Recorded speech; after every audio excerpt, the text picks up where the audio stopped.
Jesus new creation ministries ద్వారా ఈ రీతిగా ప్రతిరోజు అనుదిన ఆహారమును మీకు అందించుటకు ప్రభువు ఇచ్చినటువంటి కృపను బట్టి దేవునికి ఎనలేని కృతజ్ఞతలు. ప్రపంచవ్యాప్తంగా ఈనాటి దినాలలో శ్రమకాలపు దినాలు, లెంటి దినాలు, ఉపవాస దినాలని ఆచరిస్తూ ఉన్నారు. ఆచార రీతిగా అనుసరించేవారు కొందరైతే ఆత్మీయ ఎదుగుదలకు వారి జీవితాలను సిద్ధపరచుకునేవారు మరికొందరు. అసలు లెంటి దినాలు, శ్రమ దినాలు మనము ఆచరించవచ్చా?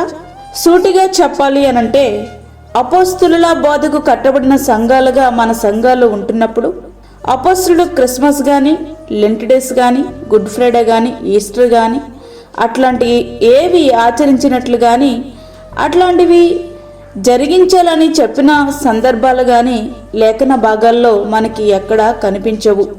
అయితే వీటిని అనుసరించే వారిలో అనేకులు ప్రభువు చేయమని ఆజ్ఞాపించిన ప్రభువు రాత్రి భోజనం జోలికి మాత్రం వెళ్ళకపోవడం అత్యంత బాధాకరమైన విషయమే. ఉపవాసం అంటే ఏంటి? ఉప అంటే దగ్గర, వాసము అనగా నివసించుట.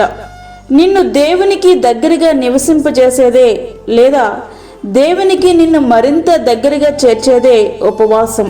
ప్రియ స్నేహితుడా, వాక్యం అంటున్నటువంటి ప్రియ దేవుని బిడ్డ, దేవునికి దగ్గరగా లేకుండా నువ్వు చేసే ఉపవాసము కాదేమో ఒక్కసారి ఆలోచించు.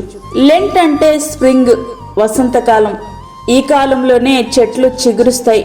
అంటే ఈ ఉపవాస దినాలలో ఆధ్యాత్మికంగా మోడుబారిన నీ జీవితం చిగురించాలి, అది పుష్పించాలి, ఫలవంతమైన జీవితానికి బాటలు వేయాలి. అప్పుడు నీవు చేసే ఉపవాసానికి ఒక సార్థకత ఉంటుంది. లెంట్ డేస్లో కేవలం సిలువ పాటలే పాడాలి, ఏడుస్తూ ఉండాలి, మాంసం తినకూడదు, భార్యాభర్తలు కలవకూడదు, తెలుపు రంగు వస్త్రాలు మాత్రమే ధరించాలి, మెడలో సిలువమాల వేసుకోవాలి. శ్రమ దినాలు, దుఃఖ దినాలు కాబట్టి శుభకార్యములు జరుపుకోకూడదు. ఇవేమీ ఉపవాసానికి నిబంధనలు కానే కాదు. ఉపవాసం వీటికే పరిమితమైతే అది సీజనల్ భక్తి అవుతుంది. భక్తి కొంత సమయానికి పరిమితమైనది కాదు, అది నిరంతర ప్రక్రియ. ఉపవాసంలో తప్పక భోజనము చేయకూడదు అనే నిబంధన ఏదీ లేదు. అట్లా నియంత్రించుకోవడం మంచిదే. ఉపవాస దినాలలో ఎక్కువ సమయం వండుకోవడానికి, తినడానికే సరిపోద్ది. అందును బట్టి వంటను ప్రక్కన పెట్టి ఆ సమయాన్ని దేవునితో గడిపేవారు చాలామంది ఉన్నారు. అయితే నేటి దినాలలో అనేకులు ఉపవాసం అంటేనే భోజనం తినకపోవడం అనే భ్రమలో ఉండిపోతున్నారు.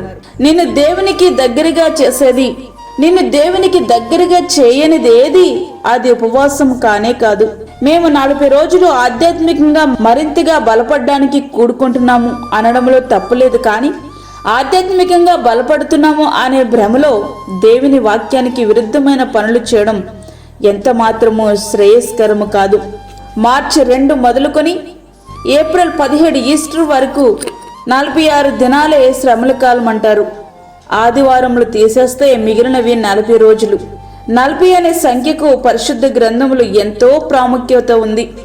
ప్రియ స్నేహితుడా, వాక్యం వింటున్నటువంటి ప్రియ దేవుని బిడ్డ, చివరిగా నీతో ఒక్క మాట.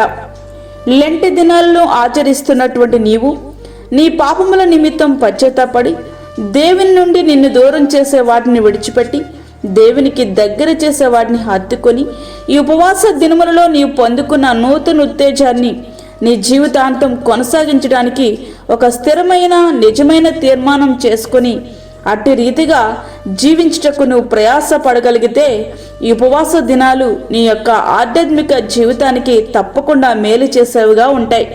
అందులో సందేహమే లేదు. అట్లా కాకుండా ఏదో ఆచార్య రీతిగా నువ్వు చేసేననే తృప్తి నీకు ఉండవచ్చు, కానీ అంతకు మించి నువ్వు పొందుకునేది శూన్యమే. పశ్చాత్తాపముతో అట్లా వద్దు. పశ్చాత్తాపముతో ప్రభు పాదాల చెంత ప్రణమిలిదాం. ప్రభుతో గడిపే ప్రతి క్షణం నిన్ను దేవునికి మరింత దగ్గర చేరుస్తుందని నమ్మి మన జీవితాన్ని ధన్యపరుచుకుందాం. అట్టి కృపా ధన్యత ప్రభు మనకి అనుగ్రహించునుగాక. ఆమేన్. వాక్యమైన ప్రియ దేవుని బిడ్డలారా, ప్రార్థనలో ఏకీభవించండి. పరిశుద్ధుడైన తండ్రి, ప్రేమ గల ప్రభువా, శ్రేష్టమైన మరొక దినం మా జీవితంలో మీరు అనుగ్రహించారు. నీకు వందనాలు. ఈ దినమంతటి కొరకు మీరు మమ్మల్ని సిద్ధపరచండి ప్రభువా. ప్రతి విధమైన శోధన, కీడు, ప్రమాదము, తెగుల నుండి తప్పించండి. ఈ దిన కార్యక్రమంలో నీ సన్నిధిని మీరు మాతో ఉంచండి. చంటి బిడ్డలను, వృద్ధులను, గర్భిణీ స్త్రీలను మీరు జ్ఞాపకం చేసుకునండి ప్రభువా. గర్భఫలము లేని బిడ్డలకు గర్భఫలము దయచేయండి. దూరదేశంలో ఉండి ఈ ప్రార్థనలో ఏకీభవిస్తున్న ప్రతి ఒక్క బిడ్డని మీరు తాకండి.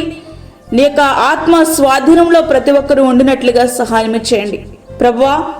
ఈ ఉపవాస దినాలలో నీ యొక్క ఆత్మను పొందుకుని నీ కొరకు గొప్ప సాక్షులుగా ప్రతి ఒక్కరూ నిలబడినట్లుగా సహాయం చేయండి.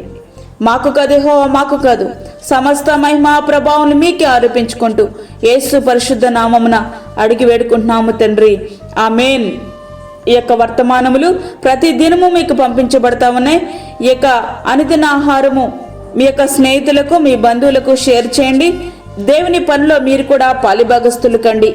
అదేవిధంగా మీ ప్రార్థన అవసరతలు మాకు తెలియచేయండి. మా ఫోన్ నంబర్ 9177377559.